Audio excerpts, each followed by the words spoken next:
Spiritual Bullshit with Tigmonk and Maya Lila. Enjoy! Well, hello there, and welcome to the show. This is Spiritual Bullshit. My name is Tiger Singleton, aka Tigmonk, and joining me is my beautiful friend, Maya Lila di Vento. We are so thrilled to be doing episode 11. High five. I like that number. Right? It's a good number. Yeah, I've been seeing lots of that recently. It's a good one. Right? Where have you seen it? Like time? I've seen it on my computer, I've seen it on my watches, and all the timekeeping thing. Nice. I'm just rolling with it. Still don't know what it means. Yeah, I always forget. I think it's something with angels, or it's that you're in the flow of things and you're seeing the multiple numbers. Well, I could attest that that would be accurate from my experience thus far. All right. We have a really, special treat. super excited. Is it chocolate? No. Vanilla. No. Well, kind of. We do have chocolate in the room, vanilla, and Brian, I don't know what you are. Just I was marshmallow? thinking vanilla, but Yeah. vanilla with a swirl. Yeah, there you go. That new voice that you're hearing is my buddy Brian, who is in town as he's traveling around the U.S. sharing massive amounts of love. Brian, I'm not even going to try and pronounce your last name. Will you do that? Brian Piergrossi. Is that Italian? It is Italian. Io parlo italiano. See? Oh, snap. Yeah. I totally felt out of the loop on that The one. Italians, I just said I speak Italian. Oh. God, that's such a sexy language. It is. It's beautiful. Mm. It's just the most beautiful language because there's I agree. the flow of it. All the words end in vowels. Sounds like music. It is. It does. It does. Man, I might just put that intention out there to learn that language. For my own egoic gratification. Yeah. I can teach you. Can you? Yeah. I've Oh my taught gosh. languages. Wow. So, yeah. Back to the show. Yeah. So, Piergrossi. It's hard to say. Piergrossi. I'm a little out of practice. That's it. See? So, Brian, what are you doing in Southern Oregon, man? There's this really cool guy named Tiger Ooh, I know him. Singleton. Mm. Been hanging out with him, and it's been very enjoyable and enlightening, and some other beautiful people I've been sharing time with, and took a wonderful hike yesterday. And Where? Table Rock? Jacksonville. Jacksonville. I haven't hiked there. You haven't been to Brit Trails? No. Really? Mm-mm. I feel like turning this off right now and going to All right, let's go. Brit Is it Trails. smoky there? Looking at the whole of Southern Oregon right now, it's a yes. Yeah. It's pretty gnarly. kind of hard to avoid right now, Yeah. seems like. Yeah. Yeah. But yeah, please, let's go out there. You'd love it. It's Okay. like real mellow and low key too. Okay. So, anyway. So, Brian, you travel all over, man. I see Yeah. like you're going to, what, Egypt or whatever? Yeah. Wow. That is true. And what are you doing on these travels? Well, I think of what you said. Spreading massive amounts of love is the intention. So, and I think it feels important in this day and age to bring people together. People that are on the path, Yeah. being together. People can feel really isolated and alone on this path. Mm-hmm. And anyone else that they can relate to. And so to bring people together and to, it's like there's like this other level of kind of synergy, this electromagnetic frequency that arises from the connection of the Yeah. hearts together and the Mhm. space together. That's so much more exponentially more powerful than just Yeah. sitting in your room by yourself, thinking about things. When I was thinking about that the other day about how easy it is to forget. Like these knowings or Yeah. just your own connection with your own magic or Totally. the more that is spirituality. If you're not with other people or for me like out in nature by myself, it's easy to forget Yeah. and get disconnected. Yeah. Totally. This is why I like coming here every week Yeah. to do the podcast. Yeah. It's Oh yeah, not- I'm not crazy. yeah. It's like, oh yeah, I'm not the only Or I one. am crazy, but there's other crazy Yeah. people with me. Yeah, Brian, you seem to have a very like grounded, calm energy, like water, like a still lake. Yeah. That was my first impression. Yeah. I was like, okay, gotta bring my energy down a little bit. No, Just, no. like, calm. Be yourself.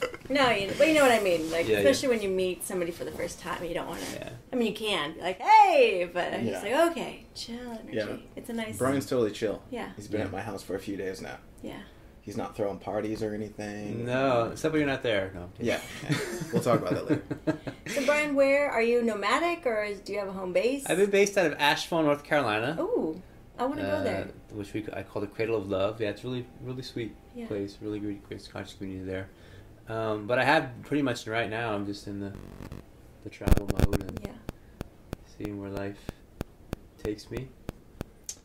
And So where have you been before coming here to Southern Oregon in this journey? Part of your journey. this journey started in Pennsylvania, Mm-hmm.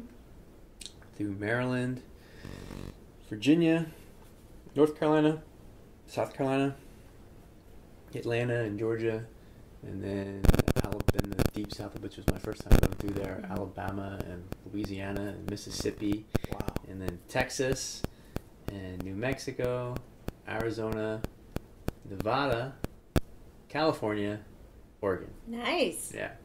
And you're just like setting up shop in each little place you go, and It's like it's been really open ended, which has been amazing. So it's just kind of this sense of like it all started when I had this offer to do some teaching stuff in El Paso, Texas, Mm-hmm. and then I've been there. yeah, Yeah. and then my son, I have a son, he has off in the summer, so I thought this could be like a chance for maybe he and I to drive out there. Mm. You know, could be a really great experience for us. So I started with that idea, and then he said he liked it, and he said he wanted to see Mexico. Mm. He'd never been to Mexico, so we actually crossed the border. Oh, cool. Because El Paso's Oh, over wow. the border, and went to Mexico. do you just like put one foot in and be like, we did it? We were there for like the day. Oh, okay. And came back, yeah. And then it just keeps going. That's So, awesome. Yeah. Well, yeah, that's always so encouraging and inspiring to see, someone that's out there just, making the trip. Yeah. So it's really being present. So I don't Yeah. answer your question exactly. So it's just really being present and just, this is feeling good. Stay here longer. This is okay. It's time to, just following the guidance. But it's definitely a big part of the guidance is wanting to be available to support others and Yeah. be available for people and following where that is asked for. Nice. Yeah. Well, thanks for joining us, man. I think You're that's welcome. Totally awesome that you volunteered to do this. Yeah, I'm really happy to be here. I had a reflection on something that you said actually about how it's important we're reminders for each other. You know, when we're people that are on the same path together, this path of awakening, and it is like there's the reminder on like a thinking level, but there's something like I'm noticing that it's not even that. Like I can just like sit, like he and I will just sit together in silence for like 5-10 minutes sometimes, don't even say a word. Mm-hmm. You know, and there's some kind of like vibrational frequency Yeah. that is supportive. Yeah. You know, it's Yeah. not even about the ideas or the Yeah. or the concepts. You know, Yeah. so I'm finding like that's really valuable. Is like the people that are the people that are really dear to me on this path is like just to stay in connection with each other. Mm-hmm. Yeah. Yeah. And be resonance present with each them. other. Yeah, resonant. It creates like a resonant field. Exactly. That's what I feel like. Yeah, I get that from connecting with people or from being in nature. I just spent 3 days on Mount Shasta Yeah. camping, and it's the first time that I've been alone, like done a solo trip. Well, actually, ever. I never camped on my own, and had my daughter with me. She's almost a year old. But it was just so nice to like be in that space without, on a mini retreat basically, and to just really reconnect with myself and with nature and with Yeah. Mount Shasta. Well, it's like that sense of being supported by the universe Yeah. or by nature. You plug in and you're like, oh, wow, I'm a part of this. Yeah. And it's all here to support me. Just like when you're talking about us sitting and not dialoguing, that's one of my favorite things to do. Yeah. Is to be in space with somebody and not feel like anything has to be said, Right. but just really marinating in the shared energy.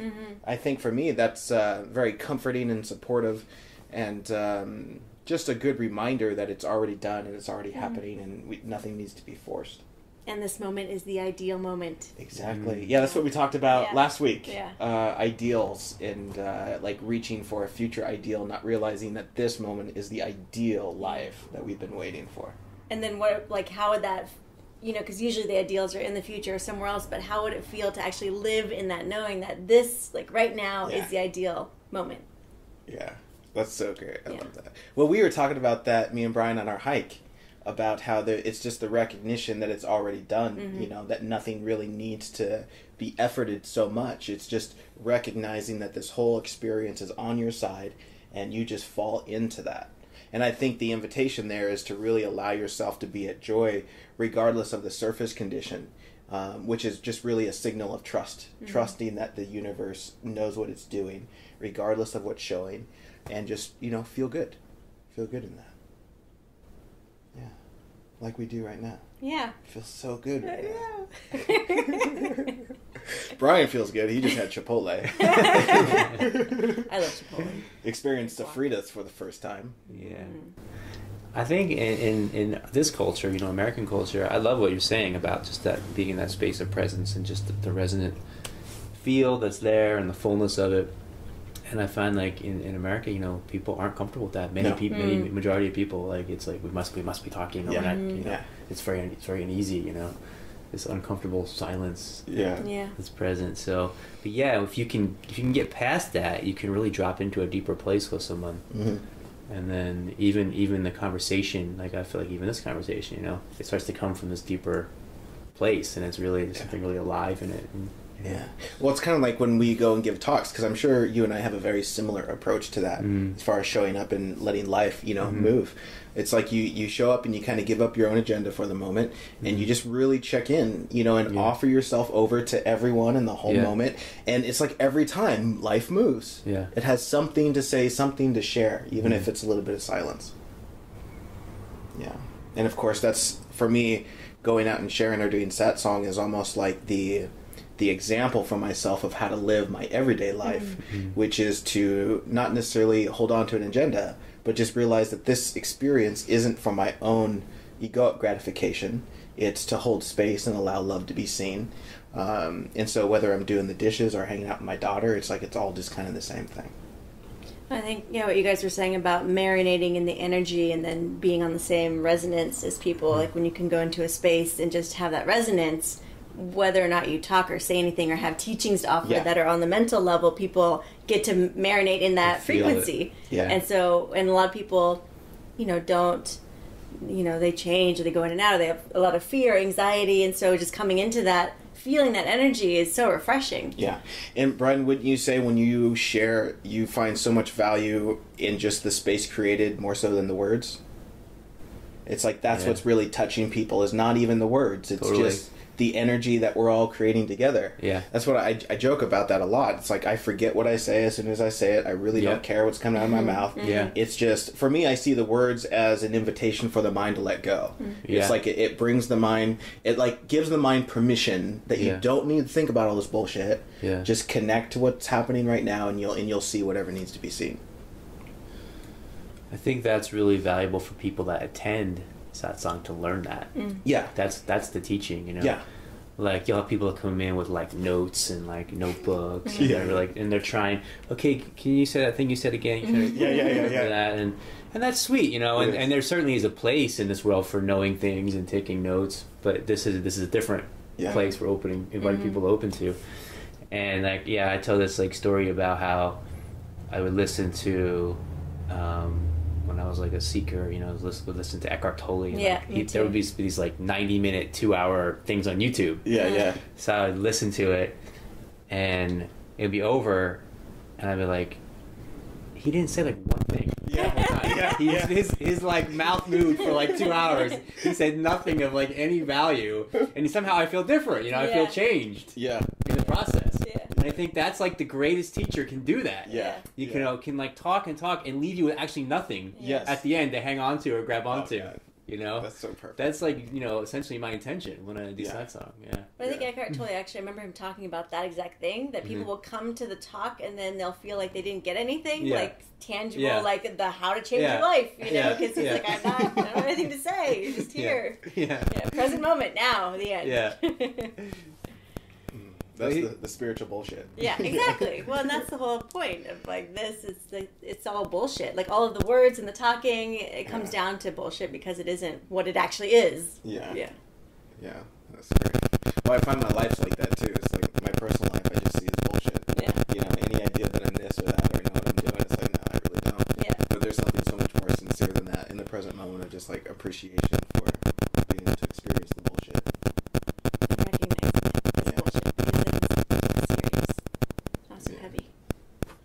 And I feel like it's a paradox because when you recognize the bullshit, then there's actually like a clarity that's there, you know, that kind of beneath it, if you want to use that term. And it can shine through. Totally. Yeah. And you're like, oh yeah, I get it, and then you forget, and then you're like, wait, I don't understand, and then you're, oh, I get it. Yeah. Well, I think for me, what I get is who I am. Yeah. You know, and I'm not any of these different things that like are coming and going. You know. Yeah. So there's this realization of that. The clarity is that realization of that which is unchanging. So yummy. Is there anything that you want to bring up or talk about that we've been exploring? Just any conversation we've had. We've had some pretty awesome conversations. I mean, I don't know where you go. I guess you guys go anywhere with this show. Yeah, anywhere. No off limits. Nothing is off limits. We talked about sex. We talked about body image. Anything. We've talked a little bit. Okay, let's thought that was some topics we've talked about, and you can go where do you want to go. So we didn't talk so much about sex, but in a general sense we did, because we talked a little bit about masculine, and feminine, and attraction between men and women, and the bringing consciousness and I think that's a good topic. Well, because I remember I sent you the message the other day about being a spiritual escort. Yes, And so playful in nature, and who knows what the hell, how that would, even work or come about. But well, and I said, like, if you're looking at it from a healing aspect of just even being present with a woman, so many, men and women, but, from the women's side, so many men aren't present, they're goal-oriented or whatever. Right. And so just being that, having that energy, would be incredibly healing for a lot of women. See, and that's what I feel too. And I find from my own experience how much I enjoy just deeply sitting across from another woman, and no like sexual intention or anything, but just the joy of appreciating them in a way that I know makes them feel good. Yeah. Without trying to, plan for the future or any of that nonsense, but just the real present moment. I'm here to hear you, to see you, and appreciate what you are. And me and Brian were actually talking about this on the way over. I told him about the spiritual escort thing, and we both agreed that that's kind of what we're already doing. Yeah. Because both of our audiences are majority female. Yeah. And it seems like they really appreciate, just the male attention or the male interest or curiosity in them from a spiritual perspective. Yeah, that makes sense. Yeah. Because, again, it's kind of lacking in some ways. Brian, what's your experience as it relates to what women appreciate, in the masculine? Oh. Yeah. It's really interesting. There's two things that come to mind, and they seem kind of contradictory. Yeah. But so the question is, how do they integrate? Yeah, I like that. I like that. And I've had some good discussions with some spiritual women about this subject. So two things that come to mind. One is being able to hold space. Being able to hold the space.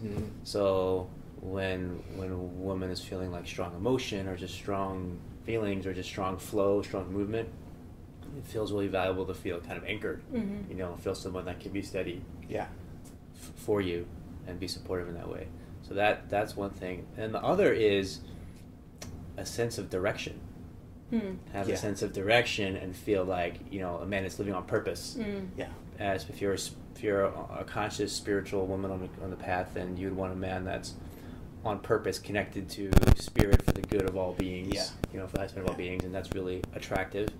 But that's a movement quality, so it's a sense of like, it's like turn on that he's like, we're going somewhere, we're not just like.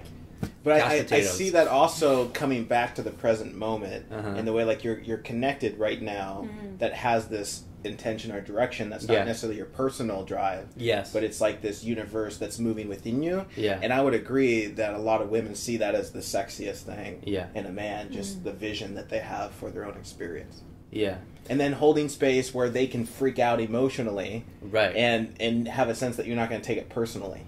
Or you're not going to freak, or you won't get freaked out. Yeah. Oh, now you're freaking me out, too. Yeah. That's one of my favorite things, too, is to allow someone to just totally fly off the rails and still love the shit out of them, regardless of what's going on, because you're not taking it personal and you're like, oh, this is fantastic. This needs to flow. Let's hold space for that. Yeah. That's probably something I could practice more. Let's hear some reflections from the woman. Yeah. Well, on all that. I would say the presence, I guess, the holding space, that's nice for me. I mean, I don't fly off the rails very, very, very, very, very rarely. And so for me, it's more about the not trying to fix. Like if you are just expressing, not being like, oh, well, did you do this or you should do this? It's like, no, just listen, that kind of. And for the direction, it's interesting because I'm in a phase myself where I'm like learning how to be okay with being directionless and just being. Mm-hmm. And so for me personally, that's not so important. Like it's nice to have somebody who is inspiring or kind of is in that like heroic realm of like, oh, I'm creating this beautiful thing. Like that's fun. But for me personally, that isn't something that I really think about as far as the male energy. I think it's more for me just the presence and being able to kind of have that connection with their own truth and their intuition and their spirit, and bring that into the interactions where there's kind of that sacred space that's being created. I'd like to follow up on that. Yeah. Good question. Okay, so you're exploring like being more and more in the directionless, right? Being more and more in the. So what if you like went out with a man, and you could just be totally the directionless, and just leave it up to him to like sort of guide the direction? Yeah, I'm down with that. Yeah. That's my point. Yeah. So you're saying you would probably like that. You can just really be in the directionless and just be in a state of feeling and kind of just respond to what's being directed and have, how you feel, you don't feel. Supportive. So it's like you can actually go deeper into the directionless if there's someone who you obviously have a connection with and trust. That's bringing a sense of direction. Okay, yeah, I agree with that. And I've been exploring that because I had a recent realization about the way I was raised as a woman was basically to be a man in a female body. Yeah. And so even the idea, the concept of having a man like support you, like I have a child, and just I was taught like do it on your own and take care of yourself, and you always work and don't ever rely on a man for anything, and if you do, then you're a gold digger and da da da da. And just the concept that there are men that would want to do that. Like I had a friend and he's like, yeah, my girlfriend wants to do yoga teacher training and I want to support her, and I was like, oh my God, you're doing that because you want to and it's joyful for you, not because she's dependent on you. And so I've been definitely practicing, just energetically into the universe, saying like, okay, like I'm open for that kind of support. Yeah, in receiving. That way. Yeah. We can practice receiving. But I love the masculine feminine conversations because I feel like the integration of both within every individual is kind of what we're aiming for. Totally. That the men are masculine, feminine, integrated in the women too. But then also seeing the beauty of the differences and the polarities. Whereas like the woman is the one that carries the child and gives birth. And so it makes sense for the man to be the one that's kind of the protector, provider, but not in the traditional ways that I think are based on fear and obligation and that kind of thing, but more of a both sides, more love and willingness. Choice and joy and play. Yeah, it's kind of like, with me and my daughter, the desire to support and take care of and to bless her experience is totally out of love and not out of this idea that I'm not going to be enough. It's like just this present moment appreciation. And even when I was married too, there was that just love of being able to provide so that she might be able to explore, and but even though I had to go through some of my own falling away with the ideas that I'm the provider. The obligation, the external definition of I'm supposed to do this versus the internal I want to do this. Yeah, it was more of an opening up as a channel for life to provide. And say, life, pick me, I'm available, for this gig. But that's a lot of fun, and it kind of puts me in a direction of asking a question for Brian, to flip that around a little bit. What, as a conscious man doing his path and also, relatively single, what is it that you find sexy about a woman that, might be wanting to attract? Yeah, that's a good question. You can answer too. Yeah. Answer together. Yeah, let's hear both. Yeah. Women are, I feel the feminine and the women are much more mysterious. There's more of a kind of a mystery there. And so that has its own sort of intoxication. Yeah. So you never quite figure it out. So you're always coming back for more, Yeah. So where the men are more goal-oriented, more linear, women are not as goal-oriented or as linear. Of course, like you said, we both have masculine and feminine. Yeah. But so they're really responsive and alive to the moment more than men. And so I think as a man, when a woman's really present with you, she makes you feel more alive, you know? Yeah. So responsive and alive and available and like feels things through her whole body. Yeah. Yeah. Yeah, I like that. I like that. He likes that. I do like that. For myself, I find what I really appreciate in a woman that I'm hanging out with is her emotional intelligence, and the way that she articulates her emotional experience. And again, it's going to be in their own way of explaining, but it's almost like a victimless state where they just take ownership for how they're feeling and aren't so quick to blame, but also providing them opportunity to, you know, vomit any issue that they're dealing with, but just an overall sense of responsibility, you know, for how they're feeling. And then also, because that kind of translates into a non-dependence emotionally on another human being, and that's something that I don't necessarily enjoy too much. The dependence? The emotional dependence. Like in the way of, I can't be happy unless you're here kind of thing. Like if I have to take off for a few days and do a trip or whatever, then there's not some like emotional game of, poor me. But yeah, or I guess another way to say it is just a woman that's just secure in her own connection with the divine. And that's what I would say is the most important thing for me with a man, is his own connection with his truth and with his higher self. And him, I'm more interested in him following that than trying to make me feel better. Yeah, or doing something for me, which Yeah. disconnects him from his truth. Yeah. Because he thinks, you know, all of the head games and the drama. Yeah. And another thing I find hella sexy is the recognition that a relationship doesn't have to continue.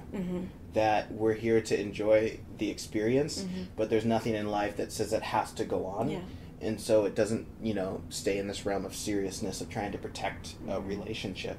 It's more about really just divine play, about two souls coming together to dance forever, however long that dance goes on, without a need for it to be anything other than what it is. But that comes when you have that element of trust in your own connection. Yeah, definitely. Yeah. Anything else you want to add to what you find sexy in women? There's a couple of things. What was it that was coming to me? You're speaking about the man following his truth inside himself. Yeah, that's what I was kind of trying to point out when I was talking about direction, and that's into direction. Okay. Yeah. So totally resonate with that. And there's something else that it always comes back if it's important, you know. Yeah. It's not.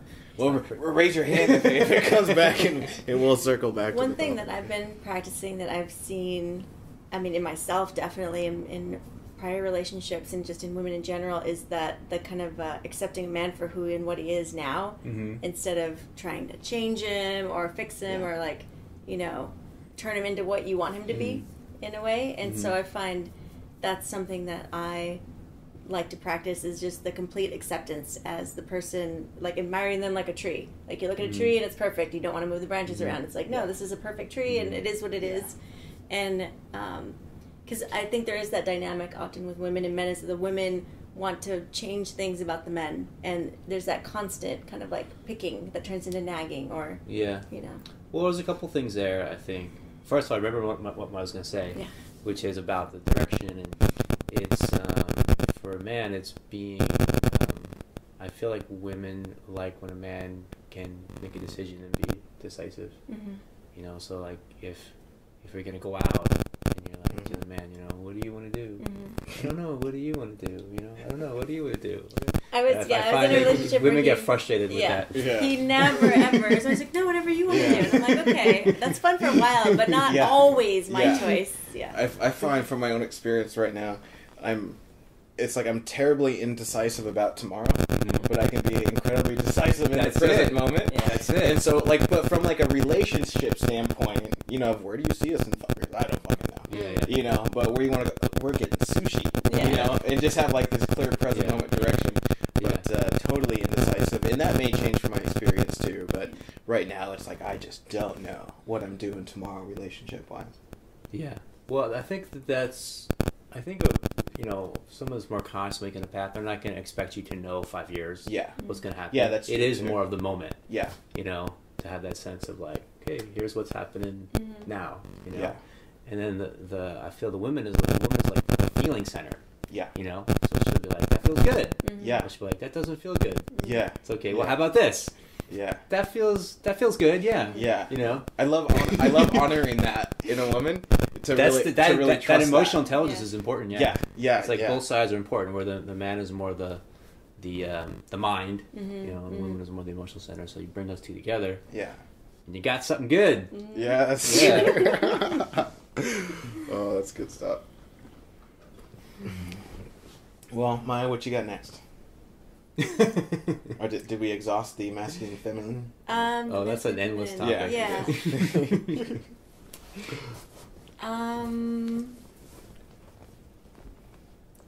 Masculine, feminine. No, I don't really have anything else to say on that topic that's coming to mind. But I was thinking about cycles, and when I was on Mount Shasta. Yeah, I have something to say then when you're done. Okay, just how everything is different sized cycles. Like there's large cycles, like a lifetime, and then there's the daily cycles, and then there's the breathing cycles, and like everything's a cycle. And just how often we forget that, and we think that it's a fixed point, or it's like it's going to end, and then we'll be done. Or something like that. Never experience this again kind of thing. Yeah. And so, and I think we've talked in the past about the cycles being more related, obviously, to the female, with just our internal cycles and connecting with the moon versus the sun being more masculine. But, and of course men have cycles too, but like you were saying that the man kind of is this like stable point, like the sun, whereas the woman has these cycles of emotions or feeling, like the moon. It's kind of interesting to have that balance. I like that. Yeah, which I think is also like the natural draw of two people to come together too. Is to not necessarily complete each other, but to dance in that balance. And because as you're in those cycles together, you're drawing stuff out, you know, of yourself to be seen and looked at. Yeah. Yeah, and so your point about accepting the man as he is, or a woman, you know, as they are, I definitely resonate with that. I also think to add to that, to realize when you accept someone as they are, everyone has their own way that they naturally relate to you. That's the natural resonance. So sometimes we're trying to make someone a partner and they're just not. It's not what they are. You know. Yeah. Or we're trying to make someone a friend. That's not what they are. I love that. I love what you're going into. So if you can really accept, you know, someone for who they are. Yeah. And it doesn't mean like if you're trying to make someone your boyfriend or girlfriend, oh, I'm just gonna like settle for the fact that these things aren't right. It's like, no, I accept the fact that we're actually, if we're supposed to be friends, that this is actually how we're resonating, you know? So until you're not resonating anymore, and then even if, you know, and then it's too, like, letting relationships end, like even friendships. That's something I've been kind of working with lately too, like even on Facebook and like friendships ending or like, and then there's not that communication. You're like, okay, like why? But then also just trusting that, okay, if it was in resonance, then they'd still be present in my life. And if they're not present, then we're not in resonance, and that's okay too. Yeah. And I really like that in the way of not being so quick to try and define the connection. It's like when two people are brought together by whatever force, the mind, you know, kind of wants run in and create a story and a future and all of that. But to really let go and allow a natural unfolding. I mean, this could be something totally new that you've never experienced before, a new dynamic of relationship that doesn't have a name. And so rather than being so quick to identify and label, but also too, there's the movement of the human being that's like so intent on finding the partner or finding the match, the one or the soulmate, you know. So as soon as there's that hint of connection, then in comes the manipulation of how can I turn this into what I think it should be, or how can I be what that's I think huge. They want me to be. Yeah, totally huge. That's huge. Totally. I mean, there's like $1 billion industry to try to do that. Yeah, I know. And that's been the conditioning too, is so that we would think that way. But again, I relate it back to my relationship with my daughter. When I let go of the future in the sense of I don't know what you're supposed to do with your life, I don't know how you're supposed to end up, then I can connect with you right now. Because if I have this image for tomorrow, anything that jeopardizes that image right now, I'll want to manipulate. And I'll want to like, no, we need to do this, we need to do this so that you graduate college. You know, rather than seeing the sincerity of the present moment. And so just like in a relationship with another human being, I love the appreciation that says, I don't care what tomorrow looks like. I want to see you right now. And there's a depth to that is just so beyond my ability to communicate. But it's one of my favorite things in this human experience is to connect with another human being like that.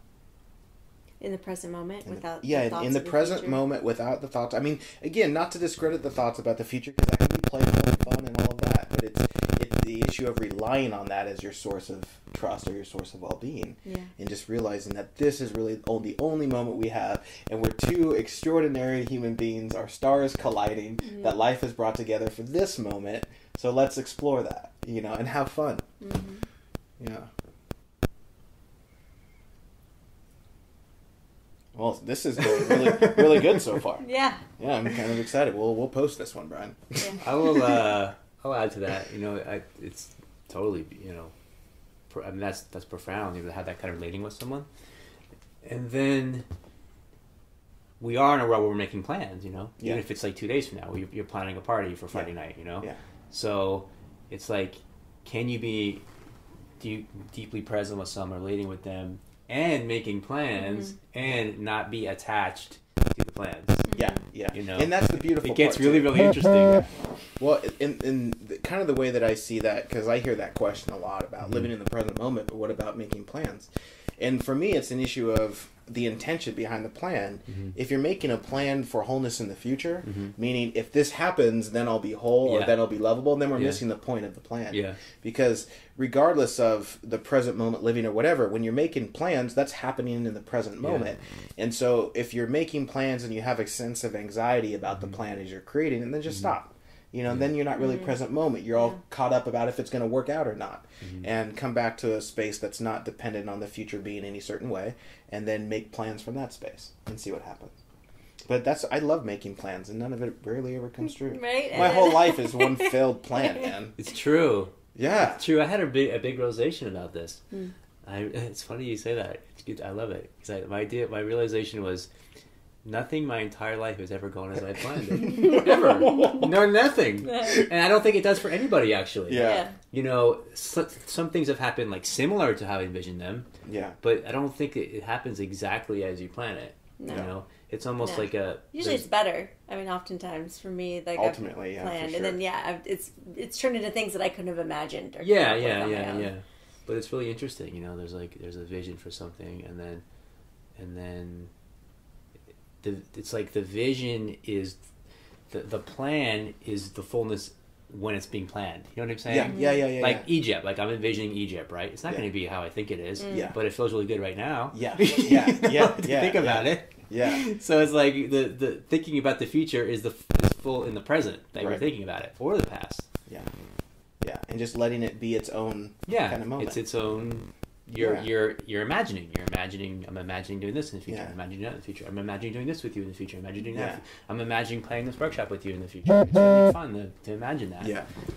When again, too, it's totally about the attachment to that. If you're vested in that plan working out in order to gain something or value or a more sense of safety, then that's, I think, where it gets tricky. Trouble. Yeah. Yep. Yeah. So make plans. Just do it with joy. Yeah. Make fun plans. Yeah. It might be even more accurate to.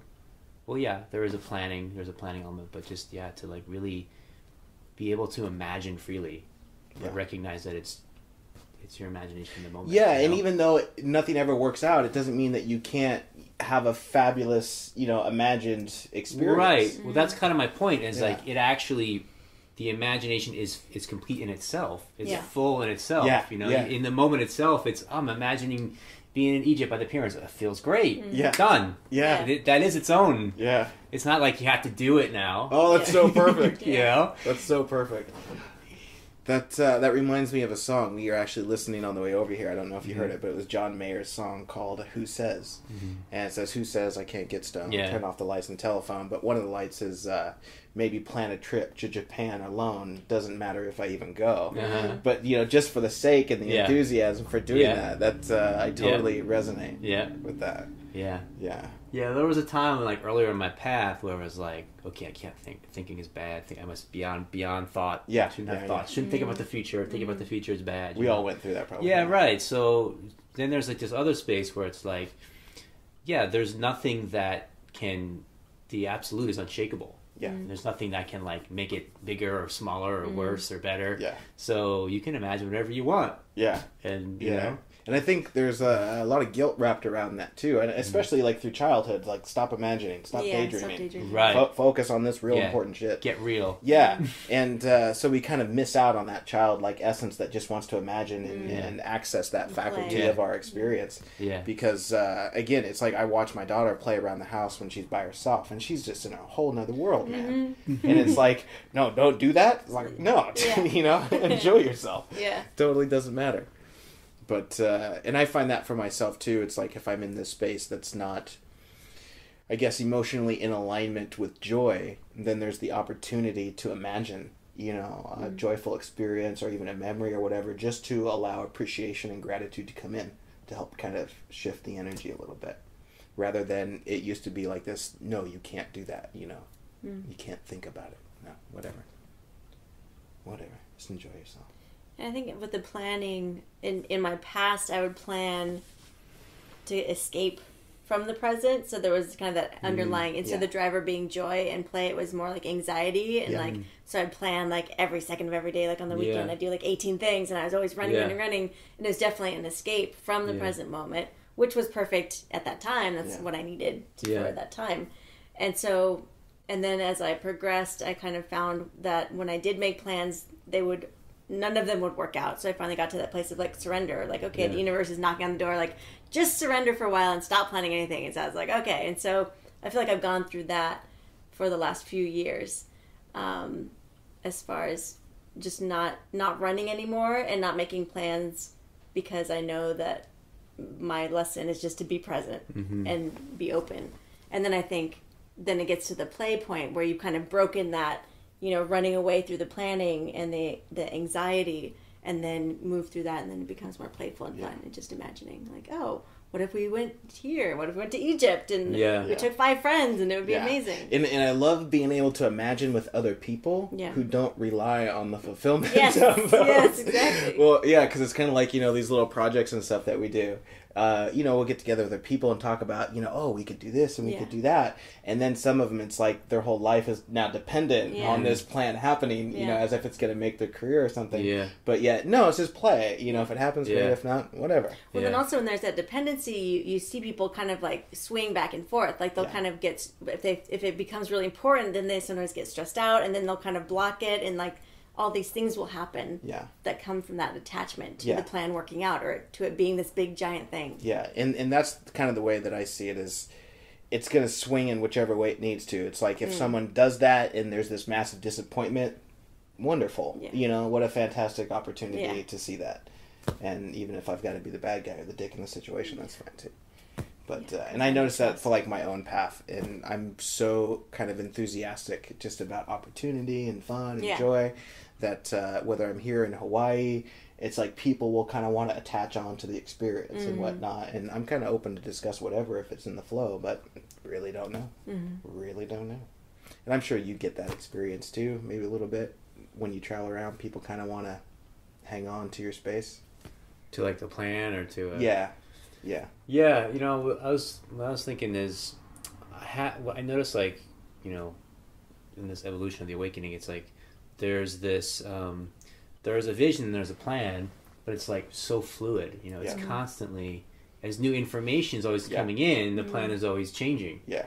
You know, and when people, you know, can get really rigid in their plans, and the new information comes in, and they get really, no, this is the way it's supposed to be. This is what I thought it was supposed to be before. Well, okay, now you see this. Guess what? This is happening. So being able to like constantly like have the plan be fluid and moving and changing and evolving, you know, even on this trip, it's constantly, you know, shifting and shifting. You know, which is really beautiful. Yeah, and being able to flow with it, you know, okay, I'm envisioning going here in 2 days. Oh, it's actually going to be 5 days from now. Or it's actually going to be 2 weeks. Or actually I'm going here instead. You know, but I think within that, you know, for me, I do my best to have the integrity to communicate. Yeah. You know, when things are changing, whoever needs to be communicated with.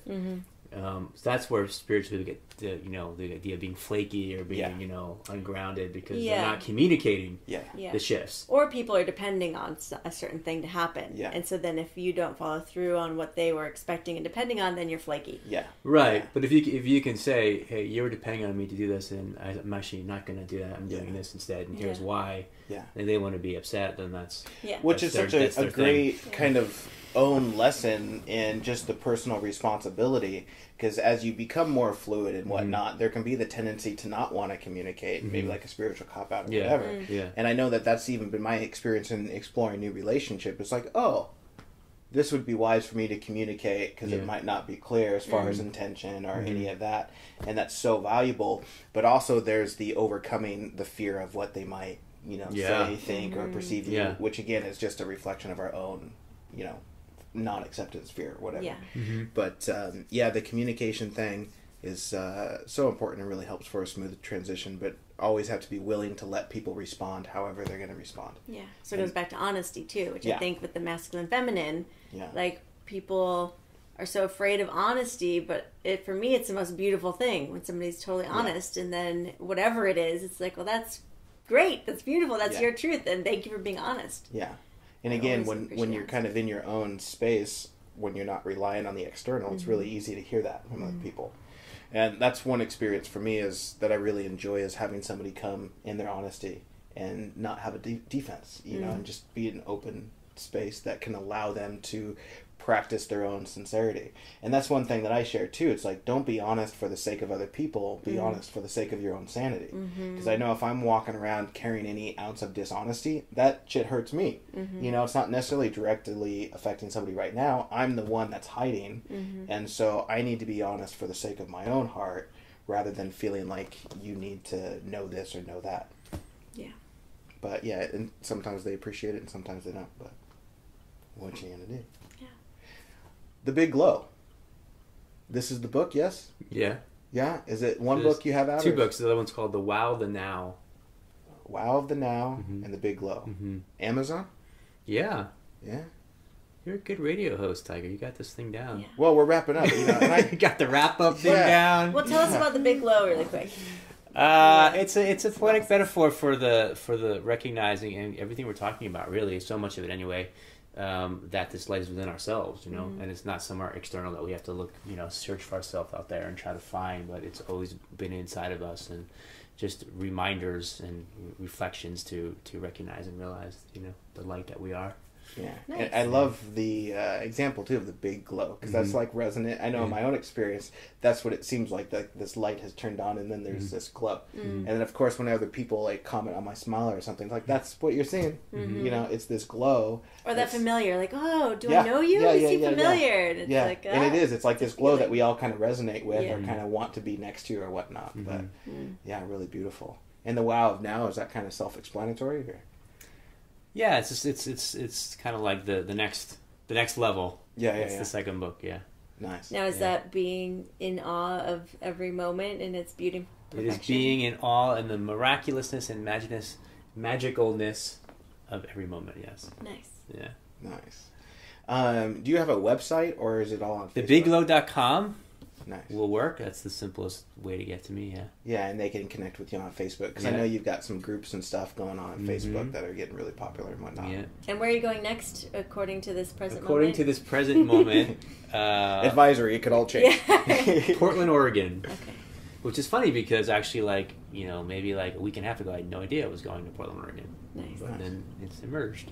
Yeah. Well, thank you, man, for hanging out and doing this.